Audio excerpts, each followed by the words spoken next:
Moi, je crois qu'on ne mesure pas quand même l'effet délétère de la télévision. Parce que les gens croient réfléchir alors que c'est la télévision qui réfléchit pour eux. Et ils ne font que ressucer de ce qu'ils ont entendu en général en pensant être de grands penseurs ou avoir une réflexion personnelle, critique, cohérente, construite, alors qu'en réalité, il n'en est rien.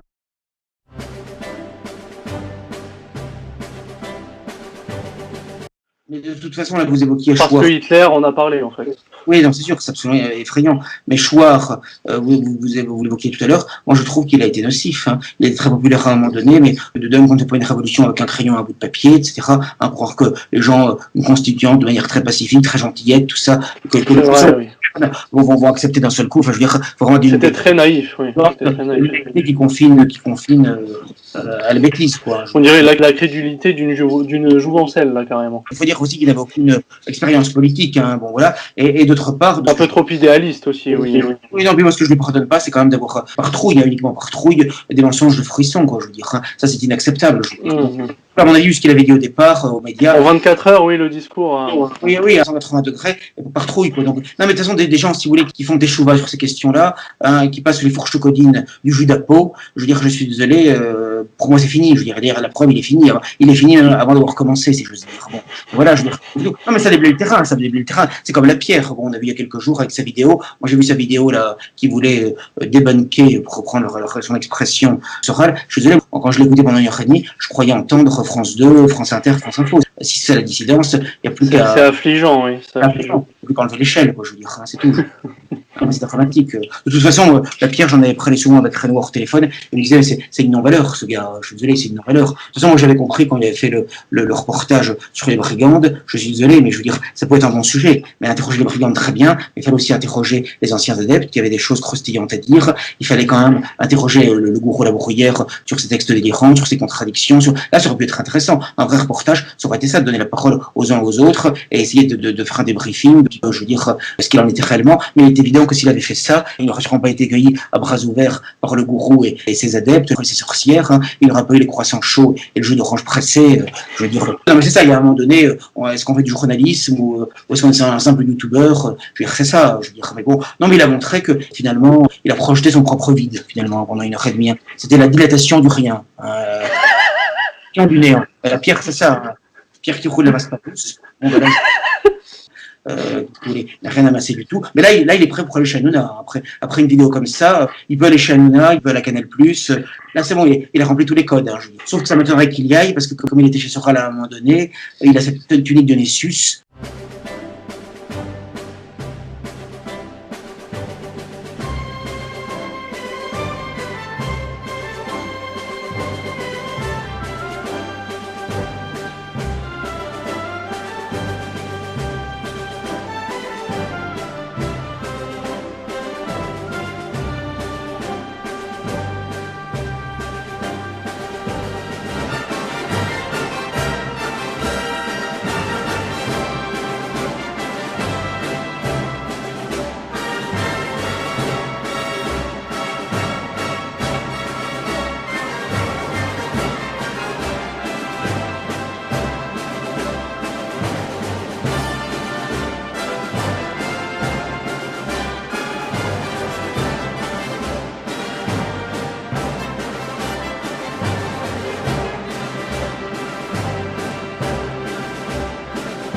Et c'est pitoyable, quoi. De ce point de vue-là, je suis désolé, mais moi j'essaie d'être objectif. Je suis inconditionnel de personne, sinon de Dieu, même pas de ma femme. Bon, je suis pas inconditionnel. Mais je veux dire, sincèrement, je veux dire, là, sur la raison quand il disait vendu, hein, disait la Pierre. Hein. Là, il a montré que c'était un vendu. À la limite, c'est pire qu'un vendu, c'est le rien, quoi. C'est le néant, quoi. Mais enfin, je suis préservé mentalement, je n'ai pas suivi, mais mon frère m'en a rapporté quelques mots en résumé, oui, en effet. C'était du France 2 bis.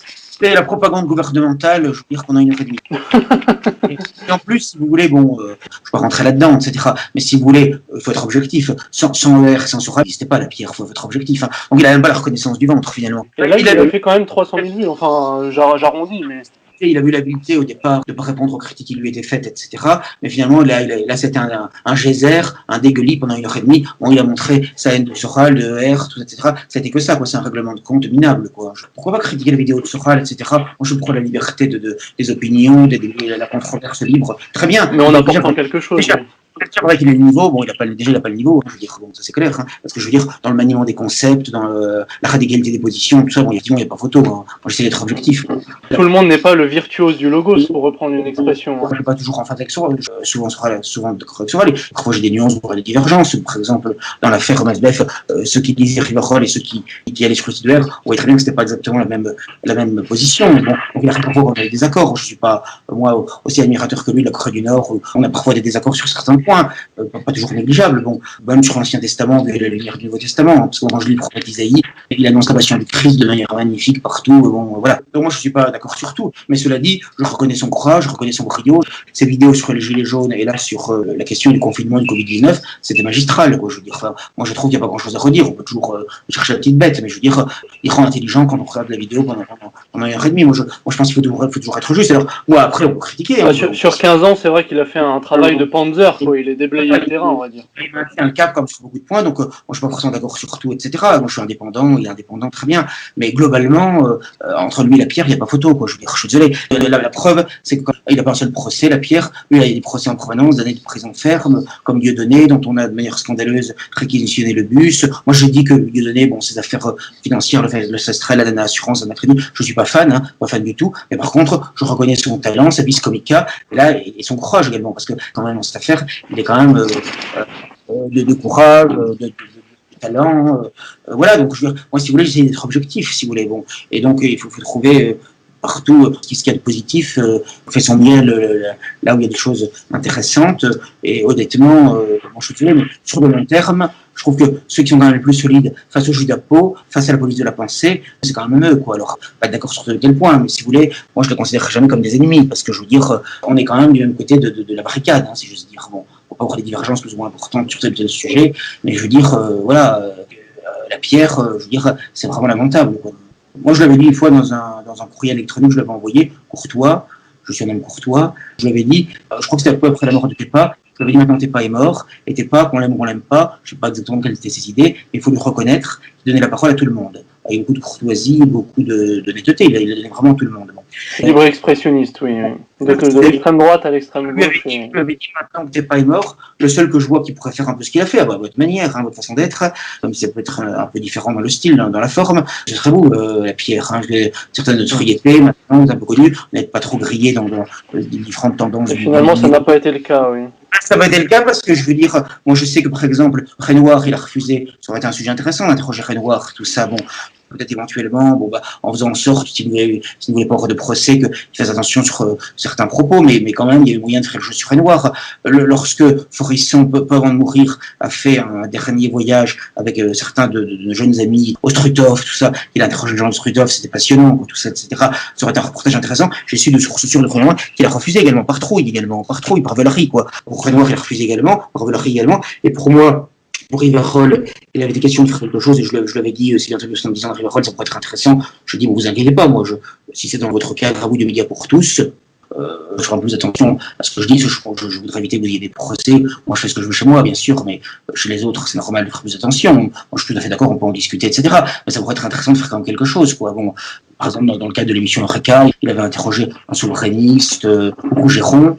On a beaucoup de désaccords communs, je sais qu'il me déteste, bon, il est assez arrogant, mais je reconnais en même temps qu'il est assez brillant, même si j'ai peu d'idées communes avec lui, bon, j'estime que c'est normal qu'il puisse exprimer, il y a des choses intéressantes aussi dans ce qu'il dit, chez tout le monde, il y a des choses à prendre, bon, c'est pour ça que moi je dirais jamais, n'allez pas voir un tel, on peut toujours nourrir sa réflexion, sa pensée, et ses connaissances, en allant à droite à gauche, il faut avoir une grande liberté là-dessus, bon, donc pourquoi pas, mais je lui dis, vous avez fait un truc Eureka, je pense que ça pourrait être pas mal, il n'y a pas d'urgence, mais faire quelque chose Riverol, il m'a même jamais répondu. Hein, j'ai envoyé 3 ou 4 courriels courtois. Je lui ai dit, mais si vous voulez pas, dites-moi non, je ne vous en voudrais pas, mais je veux dire, dites-le moi. Il m'a même pas répondu, quoi. Je veux dire, voilà, bon, ça n'est pas grave. Hein. Puis c'est moins excusable dans le sens où il est au courant de la tyrannie en cours, quoi.